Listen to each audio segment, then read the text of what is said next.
Yeah, well, the world runs off of scripts, and I consider myself a script analyst. Can that be a prescription list? You can be whatever you want to be. You can say whatever you want to say. You can feel whatever you want to feel. Well, I mean, I was one hell of a medic, so I do know my pharmacology quite well. It's valuable information.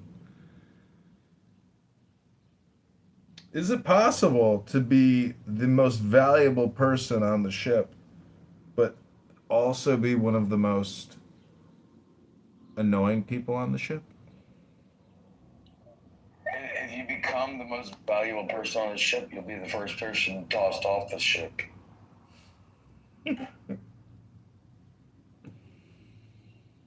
Yeah. Like, down here in Georgia, we just play country dumb a little bit, but we ain't stupid, man? Well, Caesar famously said that he'd rather be the last person. What is the quote? Last person in a town if he can't be the first man in Rome, something like that. I had to look up the quote, but meaning that he won't. That his values demand that he always try to be one of the premier leaders. And look what happened to him. He was murdered. You know, Oh, dude, yeah, assassinated. but when he came into Rome with his whole army and the two legions behind him, like he was a baller. Oh yeah, he had incredible clout and prestige, especially with his loyal soldiers and generals. But it was really the politicians that Hey, sliced him down. hey, Ed Two John. Et tu, Brute? Et tu, Brute? Look at who's the most decorated or the who has the most kill shots. Kyle, what was his name? As a sniper, Yeah. it was a Russian female that killed more Nazis. I think it was more than 300 Nazis that was confirmed. No, I'm talking about the guy that was killed at the gun range because he was helping veterans with PTSD. Oh, Kyle. Oh, yeah, you're talking about the American sniper guy. Yeah. Kyle. What the fuck is his name? Kyle Rittenhouse. No, that was the kid that got hit with a skateboard that shot those two guys with the fucking pistol or the AR. I'm just making a joke. Fuck. Chris Dude, Kyle. I served with him on Iraq. That's the sad part. Chris Kyle is the name. Yeah, something like that. At least I got the Kyle part right. I just Me, bring I him suck up. at names. I just bring him up because like the way he died is shows a lack of him and like. his buddy went and they took this one kid that had PTSD, and their mom was like, "Hey, take my son with y'all and go and like help him out." And the kid with PTSD shot them both Yeah. on that range. Yeah, that's what happened. It's dangerous training people. Um, when I was in Fort Benning, Georgia, there was some type of attack by some soldier or something, and he You were a ranger? no, Fort Benning, Georgia infantry. I didn't do ranger school, but I was trained by Well, I mean, rangers. that is ranger school, but like, okay. I thought ranger school was in Florida. No, it's in Benning. Oh. Well, anyways, my point is there was some type of attack, and I think they killed him.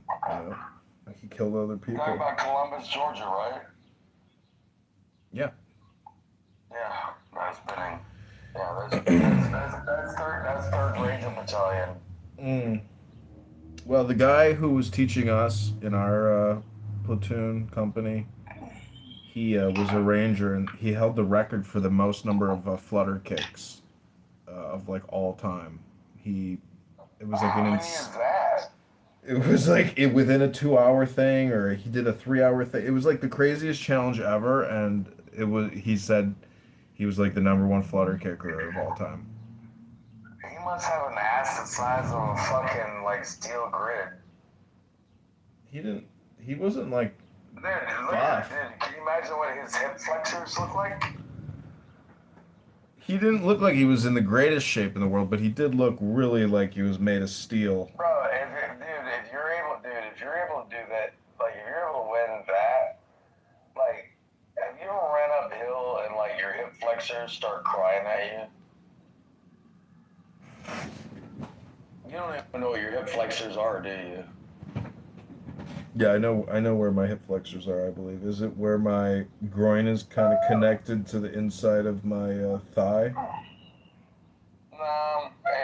It's like from your groin to like your pelvis, and like and like the outside of the thigh, right in that same region. Like everything in that region burns if you start running uphill because your feet change angle and like it makes your muscles like deflect a different way. Why did dude? Have you ever been to like Fort Knox? Mm-mm. Dude, like, look, do me a favor. Look up misery, agony, and defeat. There are three hills that you run at Fort Knox. Mm. When I ran up defeat, I stopped about halfway up because I couldn't take it. And I reached out and I was standing up and I could still touch the road. Like, it was that much straight up. Like, yeah, the three hills are called misery, agony, and defeat. Like, bro, dude, we used to punish the fuck out of ourselves back in the day.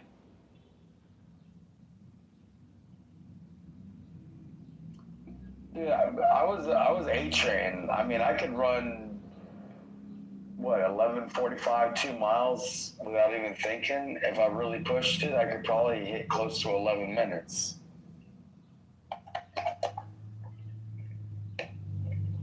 You know,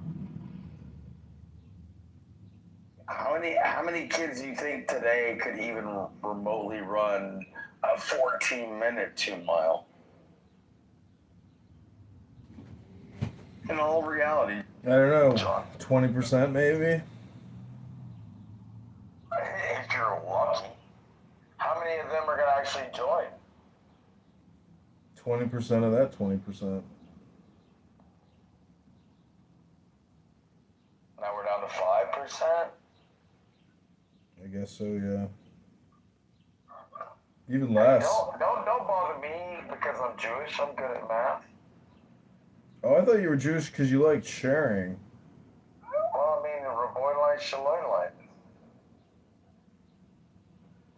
I'm the master of my universe. How about you? Rabbanu Shalom. No. Dude, I think all people are gorgeous. As long as you're not trying to fuck with me.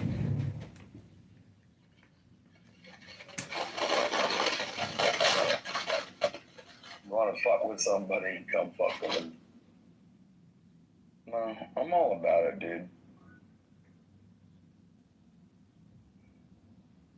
I don't know who Robbie is. Oh, you don't know the rabbi? Oh, rabbi means teacher. No. I don't have my glasses on. I can't see it quite right. No, I'm talking about this short bus special candidate here. Bruh.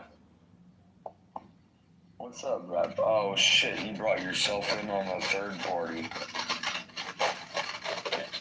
Jesus Lord Mary Joseph and all the fucking Johns. I'm also in the office today. What are you doing? Making money? And I'm trying to see where the money's at. Why aren't you making money off of knowing where it's at? And I had to go with the theme. What are you scared to go get it?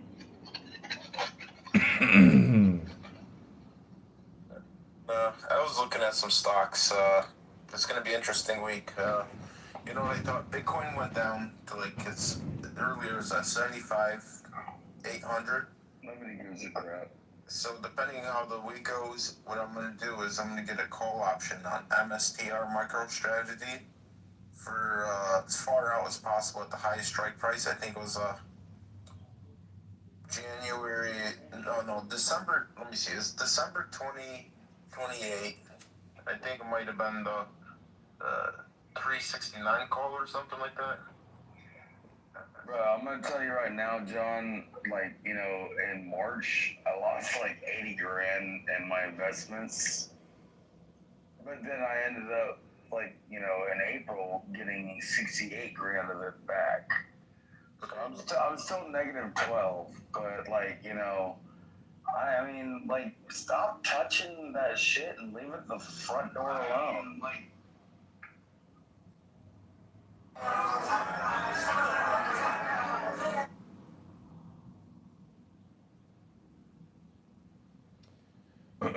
Well, as a mayoral candidate for Chicago, I believe in liquidating our pension fund and eliminating the financial advisor who charges $60 million a year to manage the assets.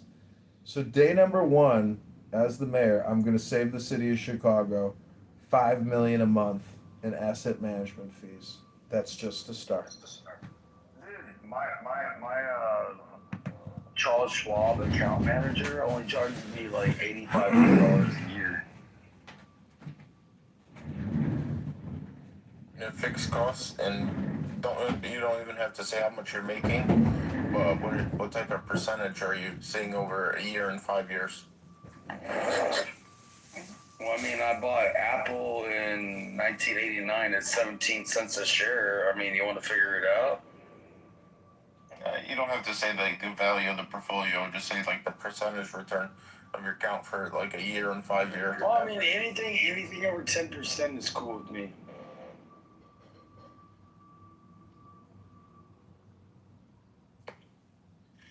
There's some weeks I got like about 147% return.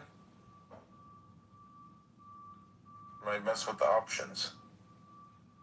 Well, I grew up in a group of people that said consistency is key. Nothing's wrong with that. It's good stuff. Yeah, I did like a lot of my educational stuff on through the Kosher Shekel Fund. They brought me on, started off as a paralegal, and then they saw my potential. They saw that I was ambitious. They threw a bone my way. Came back, took it, turned it around, and they gave me bigger tasks. And then they said, you know, at my annual meeting, they were like, you have potential. See what you can do. We're willing to invest into you. Put some education stuff. They took me under their wing, and Rabbi Randall McDickerson took me to the next level.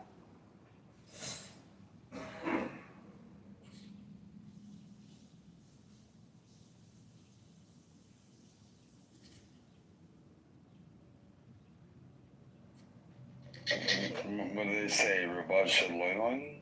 I don't know. Shabbat Shalom works. Good Shabbos.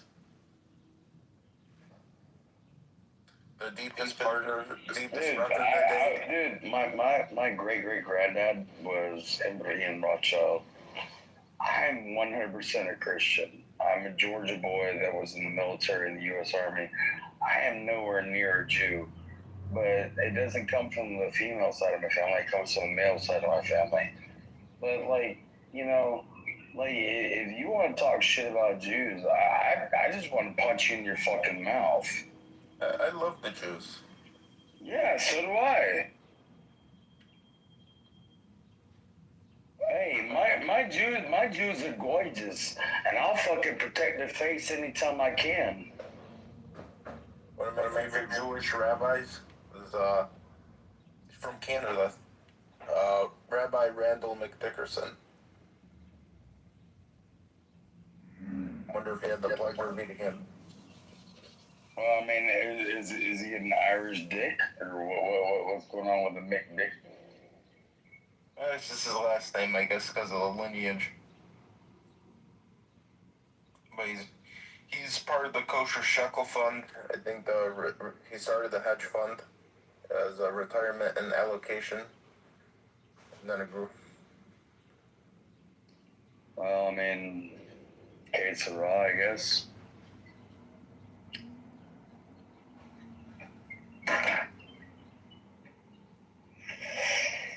Nah. I love me some, like, God. You wanna bitch about like the indifferences, we can. But honestly, I know where I come from. And if you want to fuck with my people, I'm about to like kick you right in the fucking ear.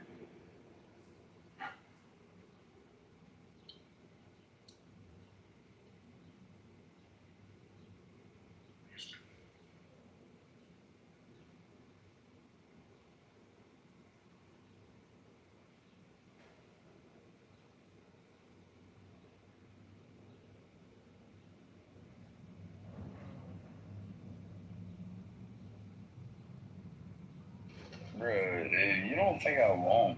I mean, you can question me on it.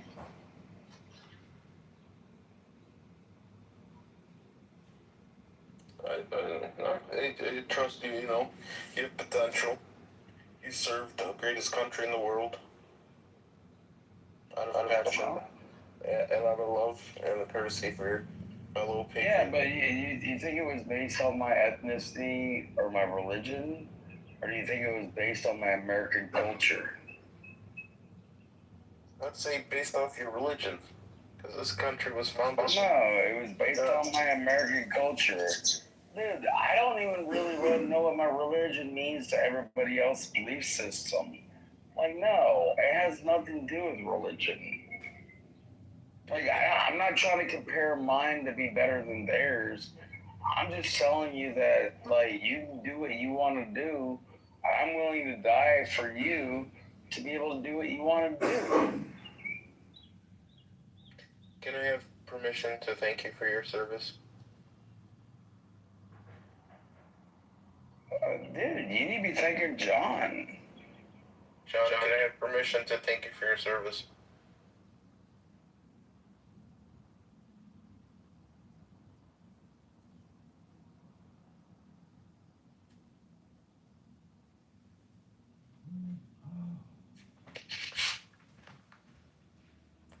I truly don't think you understand the depth of the room that you just fell within.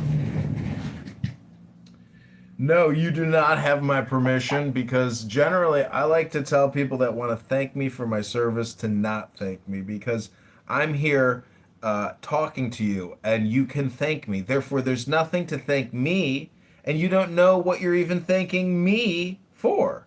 Because what if I was a charlatan? What if I was a bad person? What if you were thanking someone that was up to no good? Why would you be so bold and so, ignorant to just offer a general thank you? I get it. I know why. You're not really thanking me. You're actually thanking really the service.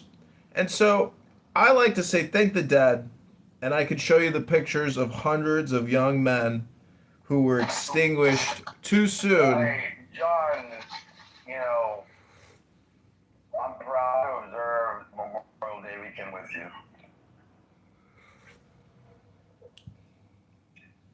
Yeah, likewise. Likewise. And I am only just playing devil's advocate because I feel like people just talk too much and they're not really more quiet, silent observers. And this beautiful brunette got up in my face last night and she was so close and so beautiful. And she said to me, John, what advice do you have for me, a poor, young, innocent college student? I said, read more books and always read books and always know that that is the essence of personal development, books. So create a book club and read those books. And she said, I will, John, I will. And then her friend cock blocked me and dragged her away. And I said, goodbye, beautiful. Goodbye. Oh, we have Mountain here. The Mountain has arrived. Hey, Mountain, I got a question for you. I bought a sprinkler system, and it turns out that it's actually just like a waste of money because people want to automate their sprinkling. But I have found that just using regular sprinklers, you know, the rotator one, is actually the best way to wet my soil. So it turns out that, you know, a little extra labor gets the job done for next to nothing. How do you compete with a customer who says, I'd rather just manually, physically move the sprinkler system all the time instead of installing your $8,000 custom design? What do you say? What do you say to a customer who's not coming into compliance with the mountain? Uh, I don't blame them. It's expensive, dude. It's up to 20 grand. I mean, depending. I mean, like, listen, if you have a small place, then hand water the fucker, I say. But if you have a giant place and you have some money, do it. But that's not even really my passion, bro. I just do sprinklers for the money, bro. I don't really give a fuck about sprinklers. I mean, I want to build boats for a living is what my ultimate goal is. That's what I'm pursuing. So it's just a hobby right now. Yeah. Well, the moment you create a room about building boats and you have like a YouTube channel and an Instagram about your boat building company, I'll happily subscribe. But just telling me you want to make boats your lifestyle, but not actually giving me any content, well, I think you're all talk. You're just all talk. I appreciate it, man. Thank you. Sometimes that's what you need to motivate people. You just tell them, hey, bro, I need you to put your money where your mouth is, man. No more talk. Get the Well, shit done. So I agree. click the link above. I agree, bro. Click the link above. That'll take you to my YouTube channel, and you can see what I'm talking about. I don't just talk. I show. I pull it out. I pull it out and I show it. I pull it out and I show it. I pull it out and I show it. I pull it out and I show it. I pull it out and I show it. Well, I mean, I pulled that picture out of my ass, John, because like that's the picture. I bought all those stacks of Encyclopedia Britannica yearbooks and science books, and those two other books for $6 at the flea market. When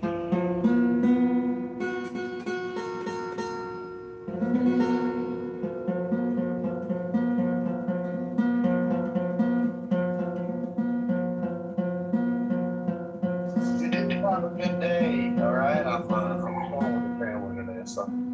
well, I mean, what's going on now? I said you. Oh, nothing. I'm over in Washington hanging out with the family and had to finish building this fucking trail, and I had to put spark plugs in my car, bro. God damn, dude, some of those cars are really challenging to put spark plugs in. But anyway, got it done. Now I'm gonna go do some rest and relaxation. So. I mean, if you're dealing with a Ford truck, the last two cylinders closest to the firewall is worse. Yeah, it's not. Gotta deal with a Ford truck, so. Which one? Well, it's a Chevy Impala. I already got it done, so. Oh, that's a lot easier to work on than the Ford F-150. Damn. Not a new one. What, the four-wheel drive V6 one? Yeah. You only had to change 6 spark plugs, and it's a sideways motor, bro. Yeah, I know. The one on the side, the one in the fronts are easy. The one in the back, dude, fuck that shit. I got it done now, so. Hello? Hello. Where's Kitover at? I'm right here. Rabono Shalom. Nobody's talking to you. Where's Kitover at? Where's Johnny Boy? We're John? here. Hello? We're Time here. Kitover. We're here. Welcome to the John Kitover Show, Dr. Fatima. Yay, thank you for having me. What's going on? What are we having tonight? Well, it's 17 Hello? minutes till 4:20, and I'm about to go out for a power walk. To get I'm already fucking enjoying it. Does that count? Me too, I'm almost making one. Hey, John, how's your gout these days? I really hope you enjoy your I hope you enjoy your evening, John. Best friend. Thank you so much. Anytime. Anytime, you know. Anytime. How are your kidneys working with that gout?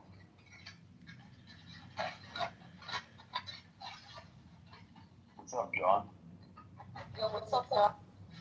I know, because if you have gout, your kidneys aren't working quite right. Aren't you? I'm asking how are you doing with your health? How are you doing with your health? Oh my God, John, what's going on with your health? You never told me about this. What's going on, John? I thought we were best friends. This has been going on for years. Your fucking voice is crazy. You never told me about this. What's going on, John? How are you doing? I'm going on with you, Yo, Daniel, what's up, nigga? I'm sorry.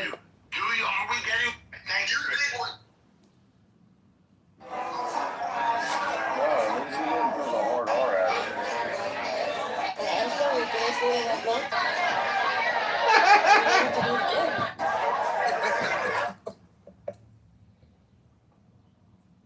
Well, I mean, everybody knows that I'd be the worst one to ever do But it. they have to be in a system that allows them to be helped.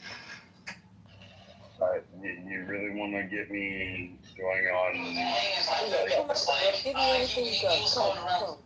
Working with precious metals is Wait, fascinating, I'm especially now with how far casting technology has advanced. Today I'm using real sterling silver to make a miniature model of our off-road wheelchair. It's a little gift for the guys who have been working at our wheelchair factory for the past 5 years. Half a decade is a long time. And I know that if you take care of the team will take care of the rest. I We get start it, you're creating right. the sheen of our silver with a rather large wax 3D printer.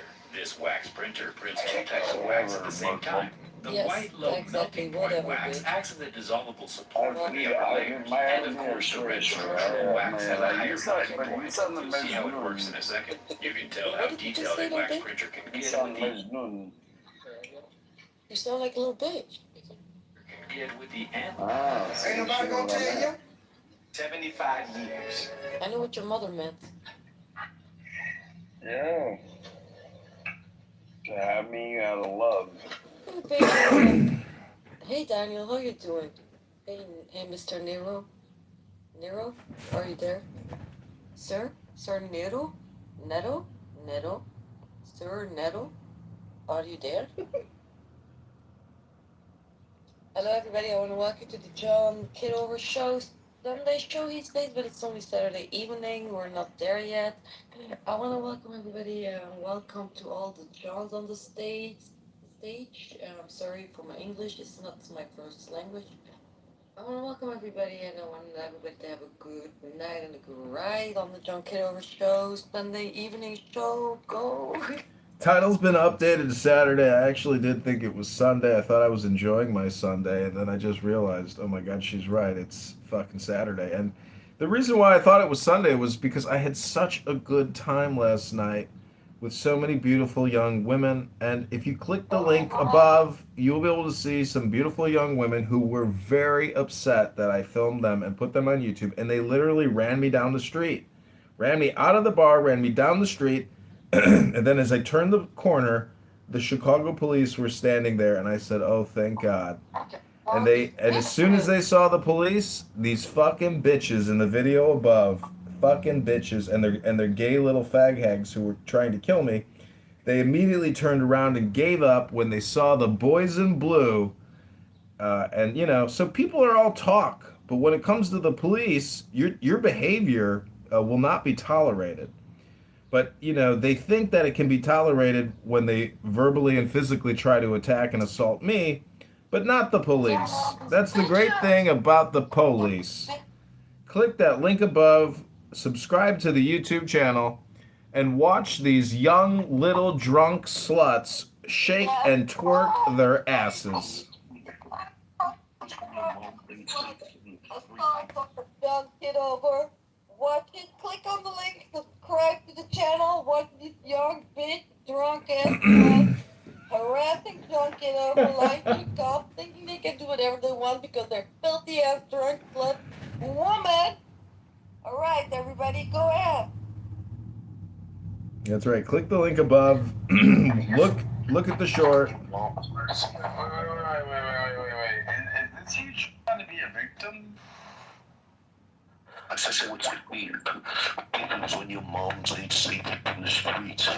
Beef is when you need gas to go to sleep. I see you. Guaranteed to be in ICU. What's beef? Beef is when you roll no less than 30 deep.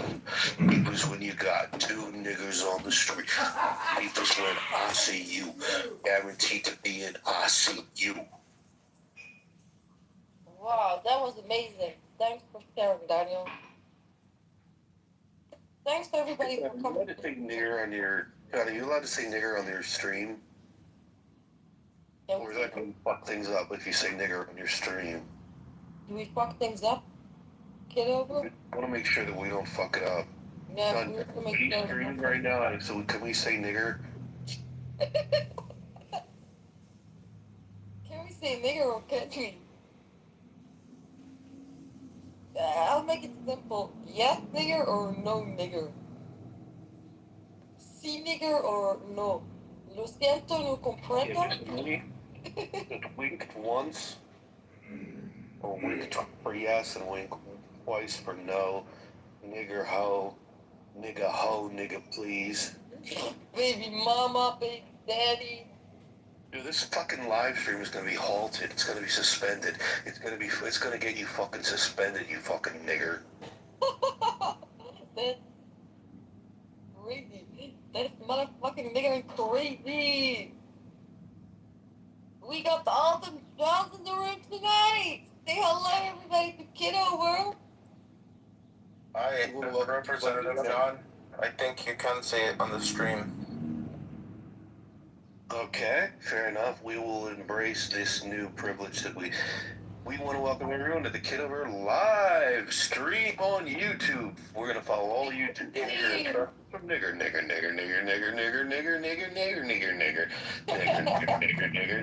Hello? Nigger. Nigger. We're gonna make sure your account gets suspended, John, you fucking dumb. As a matter of fact, I'm listening to the live stream right now and I'm gonna report myself. Nigger. John, do you realize I'm gonna report myself for saying nigger? Even though they don't It's know time what for the it means. deepest part of the breath of the I'm the one day. saying nigger and I'm reporting it as inappropriate. That's how much I love you, John. You fucking Jew.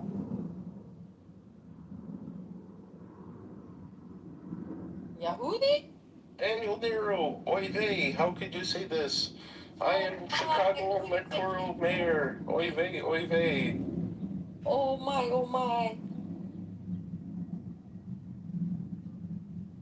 Hello everybody, welcome to the John Kitover Sunday, corrected to Saturday evening's show. I want to welcome everybody listening to the show tonight. Tonight we have a very, very much so fun. I want to welcome all the girls tonight. Welcome to all the girls on stage tonight. We have an intruder. Can someone guess the intruder on the stage tonight? I'll give you 3 seconds. 1, 2, 3. You guessed that right. Rebby is the intruder. The intruder. Next question. What are you all niggering about tonight? Tonight, on an all-new John Kitover show, with your host, The nigger? Jermaine Jenkins. Amazing, amazing, amazing. Beautiful, beautiful. What word starts with the letter N? It starts with the letter N It is? and ends with the letter R. Or 50 US dollars. That's right, nigger. Jonathan.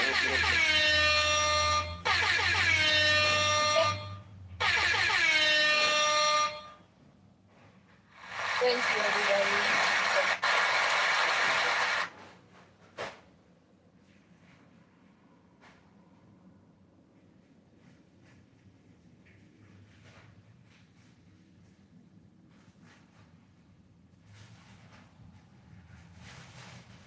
I had so much fun tonight. This is gonna be a great night. Yo, nigger, Abby, what's up? Tonight we are niggering. Thank you. Roboto Shalom. Welcome back to the John Kitover Saturday Show. I want to share something with you about the essence of the Kabbalah. All right, here we go. The essence of the Kabbalah. Yes, go ahead, John Kitover. Roboto Shalom. Roboto Shalom. Wow. Wow, amazing. So, John Kitover, what do you want to teach us and all the other followers? Look, John Kitover, where I've been to. About the Kabbalah. Abby, please don't interrupt. Shut up, bitch. We're not having bitches tonight on stage speaking. John Kitover, go ahead. Teach us about the Kabbalah. John Kitover, do you see my PTR? Let me see. Abby. What does it say? I've been there. You went to visit For you. Frank, that little hoe. Oh my god. Wow. Well, you get a mod badge because of your travels. That's so exciting. I just came Congratulations. home. Remarkable. Oh my god, you visited the Anna Frank house. It's just motherfucking house, bitch. No, they made a museum out of it. She's a fucking bitch. Oh my god. Are you alright? Are you drunk or something? No, I don't drink alcohol, remember? Oh yeah, you were probably high. Excuse me? Is it true or not? Excuse me? I thought Frank was her last name. I thought Frank was No, I thought this was John Kitover. My bad. money currency. I mean, a currency.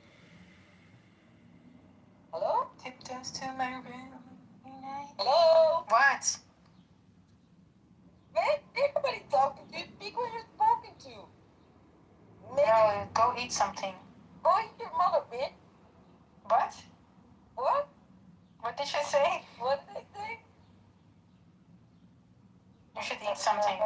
I want to apologize to all the listeners that follow John Kitover for my behavior. I have behaved out of. I've been to every room yesterday of John Kitover and I wrote in the chat. I want to apologize for my friend Abby, who is a little bit retarded by birth. Are you projecting? He probably will interrupt more and just act like it's twins that you can't see but you can't hear. Anyway, let's go ahead and just get over the Kabbalah. Hello? Are you getting a period or are you on your period? Excuse me? Is it true? Excuse me? We are on a live show. We don't ask personal questions. Can you go ahead with the Kabbalah, John Kitover, please?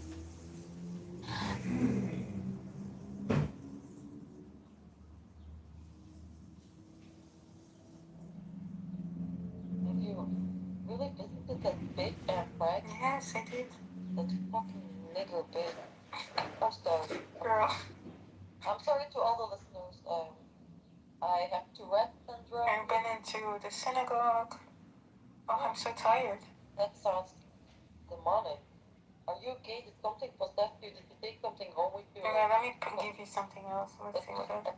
You Here, I found a place for you too. Here, PTO.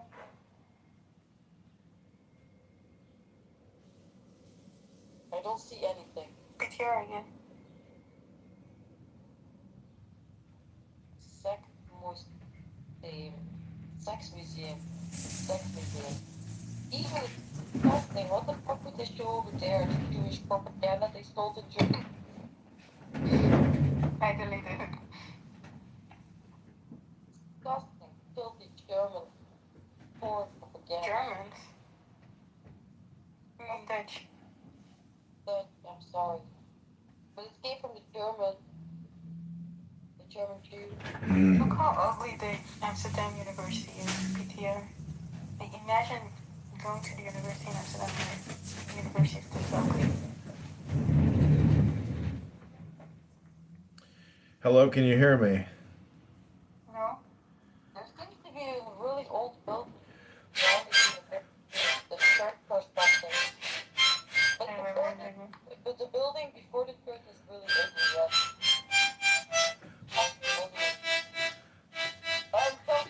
I will send you later.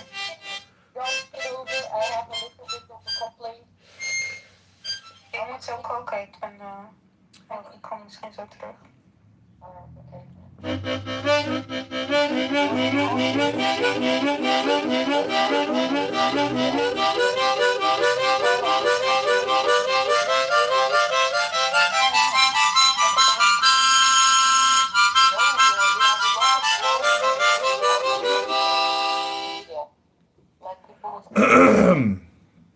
What was your complaint, Fatima? My complaint is that when two people are speaking, you don't start playing music. Thank you.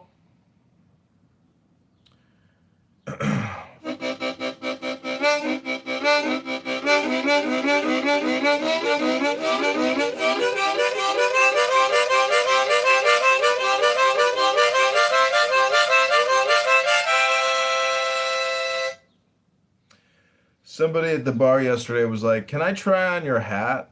I said, "No. I'm sorry, but I said, you know," and then I thought about it, I'm like, you know what? You know, I was like, if that F word wanted to put my hat on, I bet you he wouldn't even have given it back to me, you know? So, anyways, I said, well, I got a harmonica. You want to blow on that?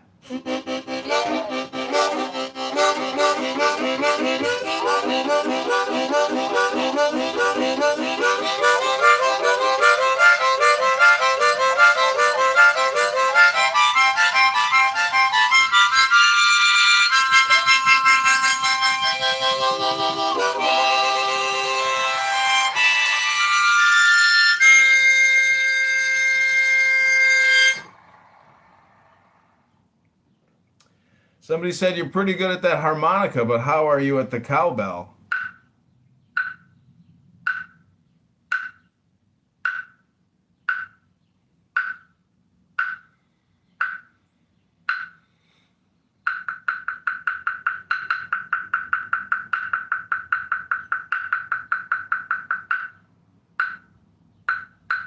Hello?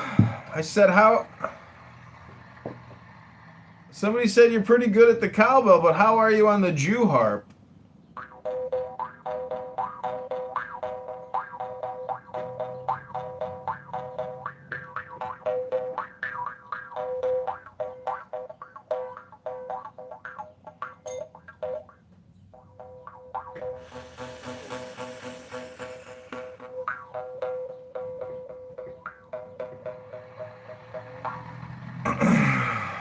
Somebody said you're pretty good at that Jew harp, but how are you on the Zen bell?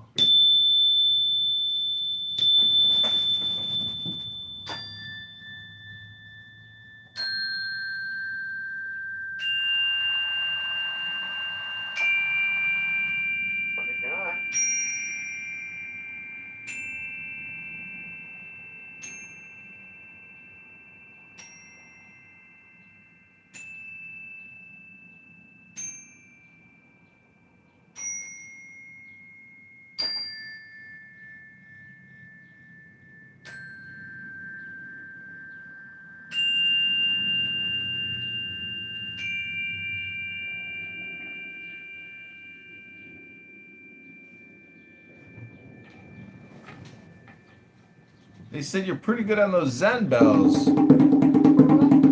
But how are you on the Chinese drum?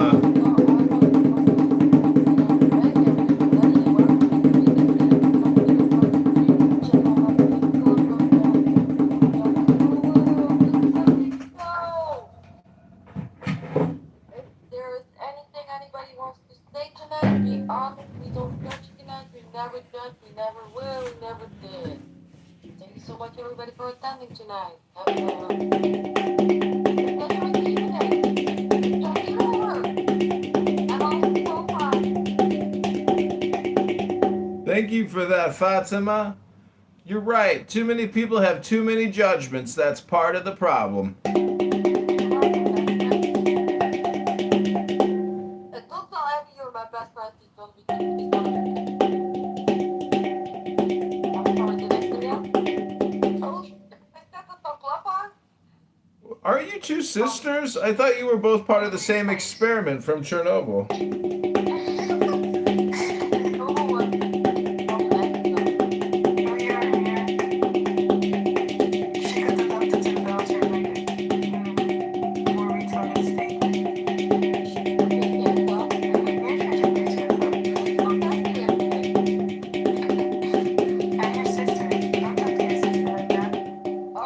Daniel, welcome back to the John Kitover Show. Daniel Nero yesterday said, I want to know everything about you, John Kitover. I want to do an interview with you and learn about your life. So, Daniel, go ahead and ask your questions. What is it about John Kitover that you find so appealing, so entertaining, and so delightful? I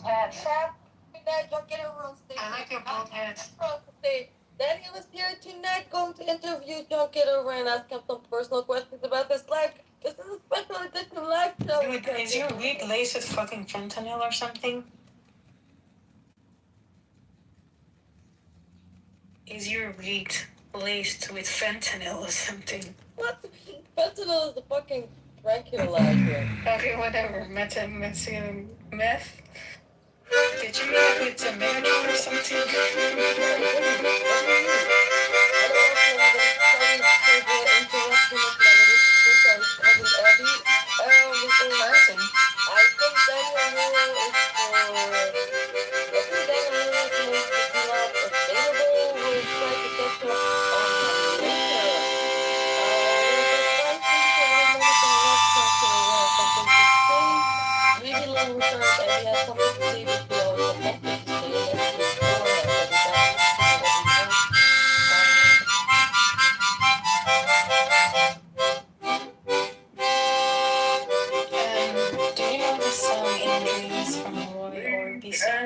Gentlemen, Oh, he's it is the main event.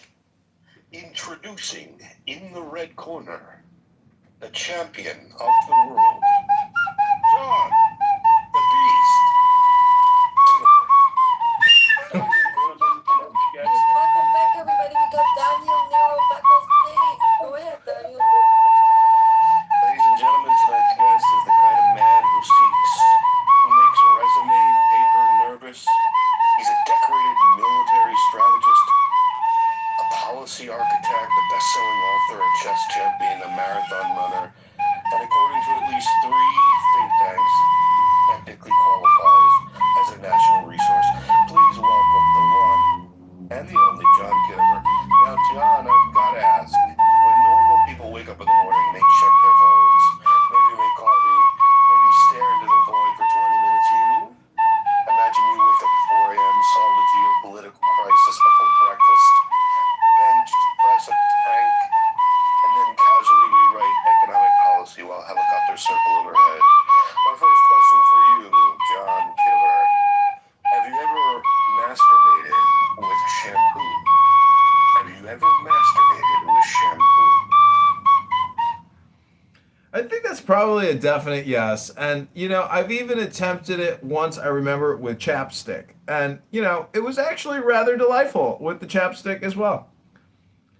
But I would say conditioner is probably where we've gone to the most because it's less, painful when it gets in the pee-pee hole.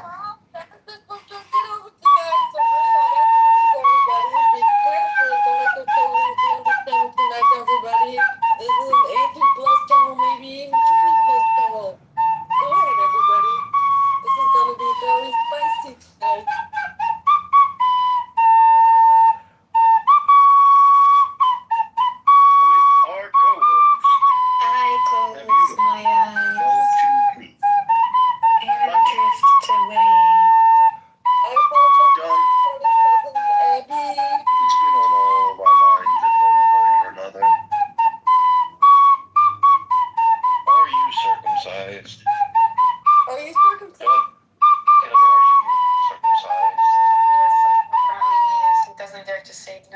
absolutely I'm circumcised, and I want to thank Dr. Vinny Boom Bots out of Mount Sinai, Mount Rushmore Hospital, who performed the circumspection and circumcision. Rabbanu Shalom.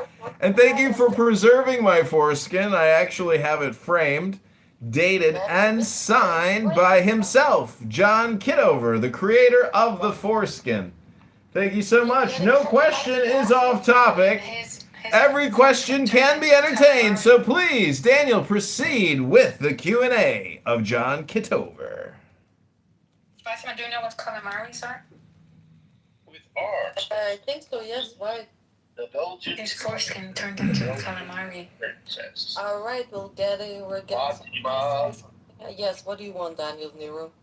You are a very special co-host, and we appreciate you being here for the John Kitover interview. The John Kitover. Thank you. Yeah, I wouldn't want to be anywhere else at this moment. John, What's your zodiac sign? snap your fingers and change anything about the world around you. What would it be, and why? Rabbanu Shalom, I just hope that one day we can at least get 100,000 people to join the John Kitover Book Club, because those 100,000 people will recruit 10 people each, and that'll get us to 1 million people. And those 1 million people will recruit 10 people and get us to 10 million people. And those 10 million people will recruit 10 people and take the John Kitover Book Club International to 100 million people. And then those 100 million book readers will take the John Kitover Book Club to 1 billion readers worldwide at the snap of a finger.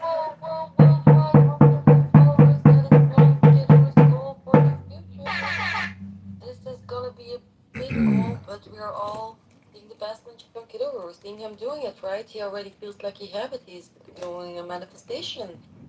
So he's living it already, right? So, but then, all right, he already got it. Yeah, go ahead, John Kitover. All right, Daniel, do you have some John Kitover tonight on all new episode, the Kitover Experience. all new episode? Kitover Yeah. Experience. With our special guest John Kitover, we have Joe Rogan up next. But let's bear with John. The question on the table, the burning question. Have you ever had a same-sex orgasm? No, my virgin butthole and my virgin penis are opposite sex orgasms only. I've only had anal and vaginal and oral and ear and ankle and armpit and knee pit orgasm and butt crack, but never, ever with the same sex, but with the opposite sex, with just about every part of the body, including the fat and fold of a stomach, of a gut. One time, I smushed a giant fat stomach together, and I slid my skinned flute through the slimy sweat of a giant, fat, black, liberal, elite, African American. Can you dig it? I can dig that, yes, I can definitely dig that. Everybody, this is not for children. Everybody who is listening and is underage, please leave this channel. Parents listening, go check your children. See if you're not listening to this channel. This is very adult language stuff, situations. Thank you so much. Go ahead, everybody. Daniel Nero as John Kidder. John, we have a question from Raleigh, North Carolina, from Earl Jenkins. Earl Jenkins. John, Earl what Jenkins. do you see as the most pressing issue for the hard-working folks of downtown Chicago? Really, it's the property taxes and the crime. Because why pay all the property taxes if you're subjected to a homeless recidivist African-American ankle monitor, no cash bail murderer? The slugfest, the punches in the faces. What am I paying all these property taxes for if when I leave my beautiful condo, I get robbed and assaulted and accosted and spit on or tortured or terrorized? Why do I pay all these property taxes when I go to the grocery store? We got a guy there who's stealing and robbing, and there's no police anywhere to fight the crime, the criminals, the bandits, the mobs. That's what the residents are facing. Security nightmare. End of world apocalypse society. I agree with that. Totally right. That's why John Kitover should go for mayor 2027. Woo, woo, woo! Woo, woo, woo!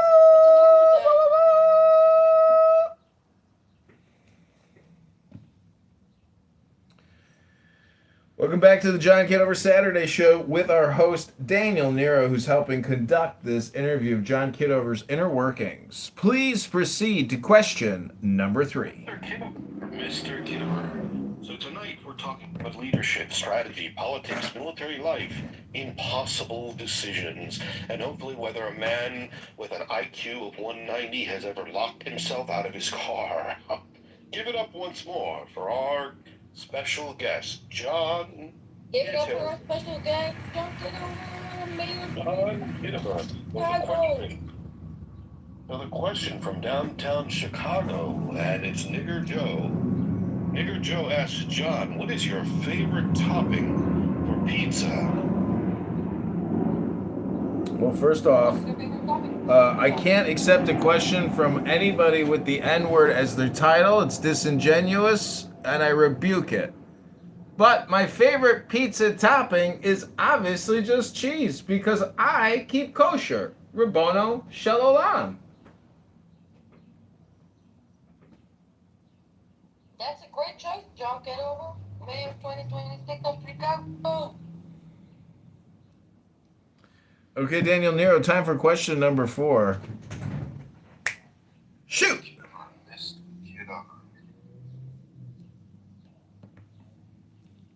Give me just 1 second here. We've got some technical issues.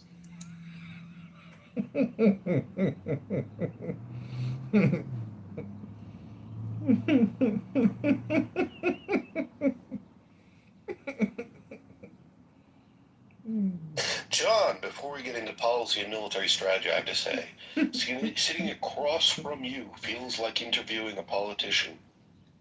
Less like interviewing a politician and more like discovering the Pentagon accidentally built a philosopher king in a laboratory. Your life reads like the kind of resume movie writers reject for being too unrealistic. So tell me, when did you first realize you weren't operating in the same setting as the rest of humanity? Yeah, that's a deep question. John Kitover, did you think about that, or did you think about it twice? Go ahead, John Kitover. All waiting for your beautiful answer. You're gonna inspire us. I already know it. Yeah. It's a great question because I was thinking about my origin story and where I truly come from. And I was manufactured by Uncle Samite in the forests of Georgia, where we had to drink the blood of our enemies as we learned how to prepare to conquer an Islamic state. Multiple Islamic states, in fact. It required incredible concentration, ruthless discipline, and focus to prepare for the war against the Islamic State. And the charter and the laws and the Constitution of Muhammad.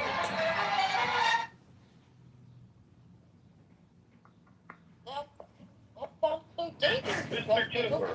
Kitover, you've commanded soldiers, advised leaders, mastered strategy, and built a reputation for almost frightening levels of intelligence. But I'm curious about the human side beneath all of it. In the quiet moments after the speeches end and the cameras shut off, what actually happens with John Kitover? Have you ever cupped a thought? Have you ever brought your hand down and cupped your hand around your asshole and farted in your hand and brought it up to your nostrils? John? Wow, great question. Go ahead, John Kitover. What is your answer? I'm not sure if that's a serious question or not, but I will just say that a German girl that I was dating, this really hot biracial Asian German girl that I was dating, she gave, before she moved back to Germany to continue working for Goldman Sachs, she gave me a bunch of stuff from her condo, and one of those items was the potpourri, the pot potpourri that you spray in the water before you drop a massive load, and she claimed that it really worked. But I have yet to use it. It sits next to my commode, untouched, waiting for someone to experiment with the poop potpourri. Next question, Dr. Nero.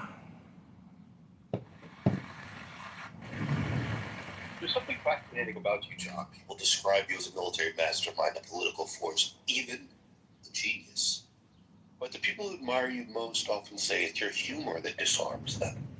You can walk into a room with the gravity of a wartime commander and somehow still make everybody laugh.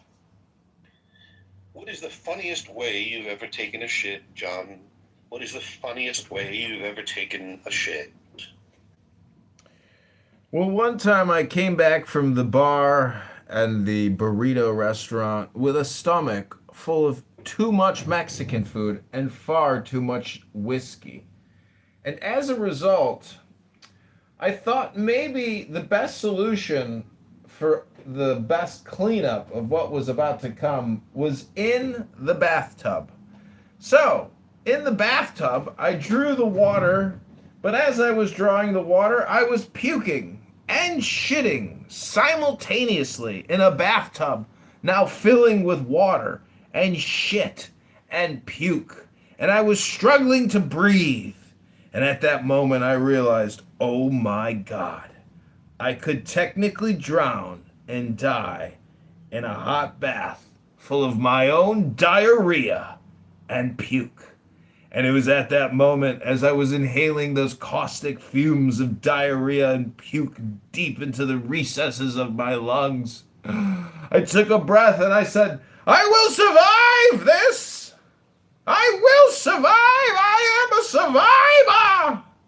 So I stood up, I turned the water off, and I said, oh no, the bathtub is jammed, full of my diarrhea and puke. Lots of corn, lots of lettuce, chunks of meat and salsa had clogged the drain of the bathtub full of my shit and puke. But I survived. And I remember that I said to myself, I will never, ever do this again. But sure enough, it happened a second time. And I'm hoping that there will never, ever be a third time.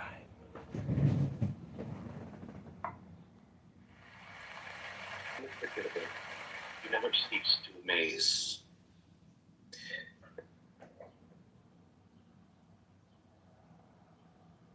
You never cease to amaze us. And what a wonderful guest we do have today. We have somewhat of an autodidact, but learned from the academy. John Kitover, genius, strategist, comedic. John, history is filled with leaders who are brilliant, and history is also filled with leaders who are charismatic. But it's rare to meet someone who can claim they possess both in overwhelming quantities. When you walk into negotiations, do you see politics as persuasion, warfare, theater, or just merely sexually?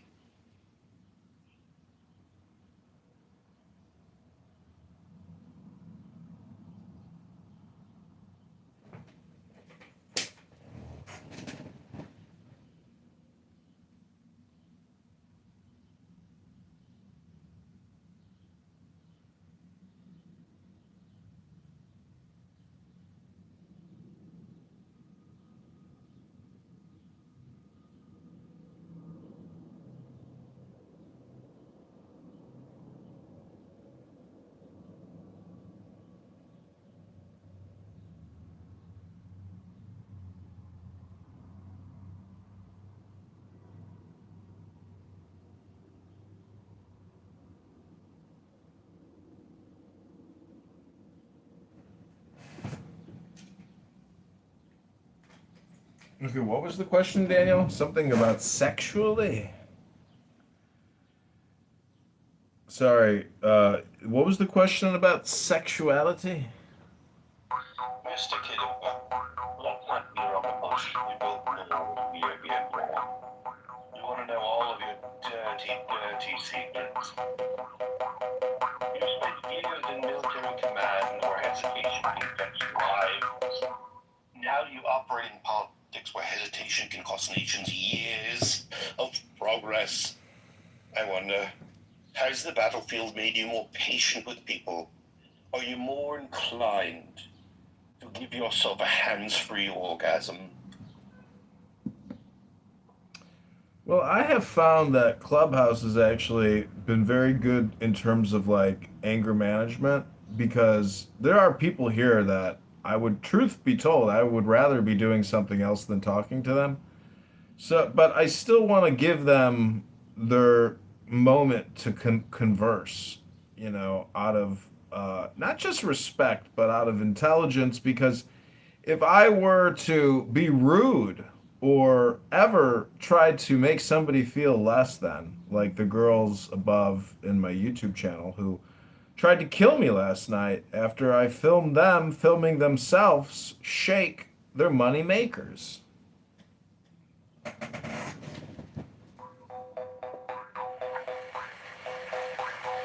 It's really phenomenal to be across the table from you, John, but I do sense within you a deep whimsy and woe.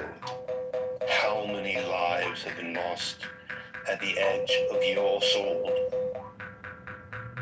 You are chilling. Indeed, I feel a sense of chill running down my spine, up through my taint, into my asshole quivering. And I know how many men you've killed and how many lives are in the palm of your hands. I read that some of your colleagues describe you as a man permanently 10 moves ahead of everyone. That sounds impressive, but also exhausting for the people around you. Have you ever had to pretend to not solve a problem immediately, just so everyone could catch up emotionally?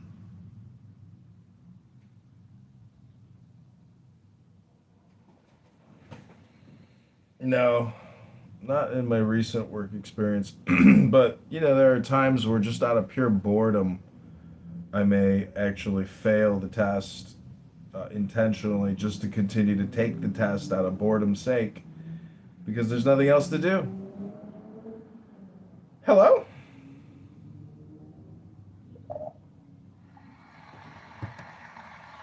There's an intensity about you, John. The kind of intensity that makes people sit straighter when you enter a room. And you also have the reputation for unexpected humor. One night, at a gala before the Japanese Royal Council, you took your trousers down, masturbated to a hands-free orgasm, and shit directly on the sacred statue. Was comedy always part of your personality, or did you discover somewhere along the way that laughter can sometimes accomplish what authority cannot? Yes, comedy has always been a part of my life ever since Rodney Dangerfield touched me at the Comedy Store in a special place. Regal, welcome to the show. This is the John Kitover Saturday show. Welcome. Daniel has been. Thank you. Daniel has been conducting an interview so the voters of Chicago can make an informed decision February 23rd, 2027 on who the next mayor of Chicago is going to be. Do you have any questions for mayoral candidate John Kitover? How can you improve the quality of the drinking water over there?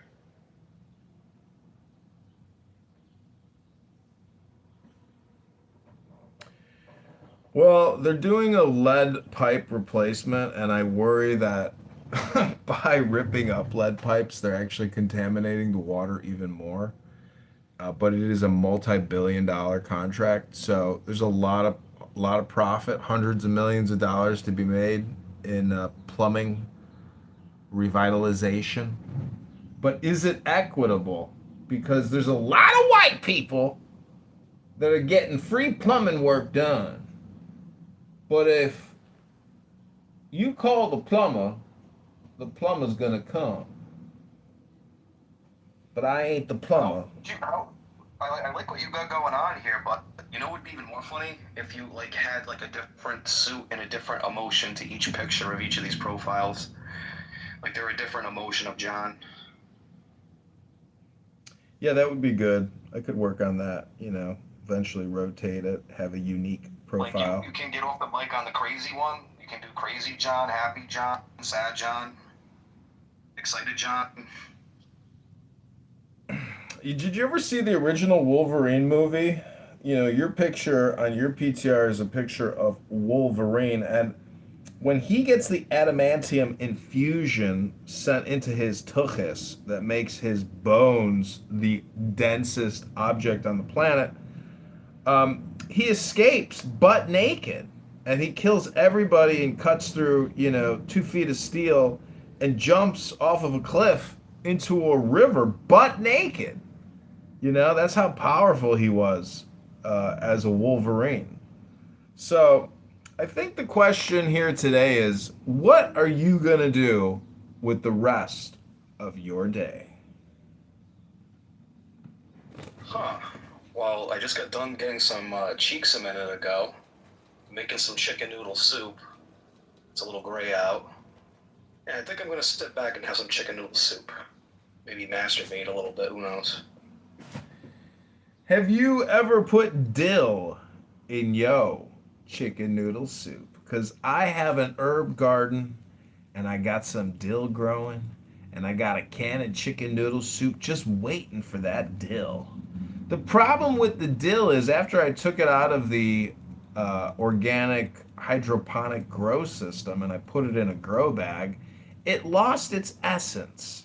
All those little flakes of dill smell no longer come off of it. That does happen, dude. You can't take all the hydration out of it. It's sad, but it's a thing. Well, I guess you probably wouldn't want that to happen. Kind of like, I don't know what you're doing with that. But you know what the secret like is? Basil leaves in there, or there's no reason to shop. Maybe something like that. I got basil. I can put some basil in there. I'm just saying that in today's world of produce, if you buy stuff and you think you're going to eat it a week later. You grow fresh basil in there, or? Yeah, I got fresh basil. I got dill. I got thyme, rosemary. I got all kinds of stuff growing. I got a big garden vegetable garden over here. So, Daniel, are there any other questions for mayoral candidate John Kitover you'd like to ask?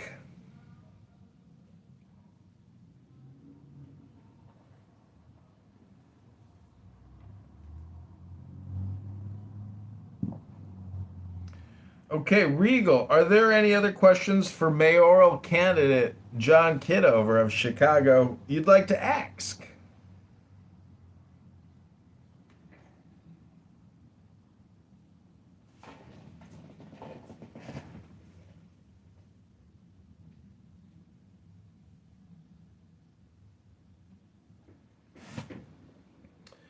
Okay, well, we're going to move on to the reading component of this room. We're moving on to page 66 of Ayn Rand's The Virtue of Selfishness by Nathaniel Branden. Isn't everyone on Clubhouse selfish? Some variety of this question is often raised as an objection to those who advocate an ethics of rational self-interest. For example, Did you record that? I really Fucking chicks are getting white girl wasted. I really gotta ask you. What the fuck is that? Who is John Gall?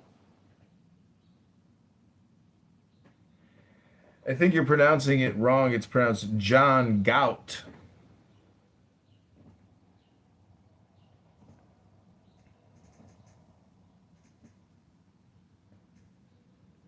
I mean, are we doing Atlas Shrugged? It's John Gow. Like, who's John Gall?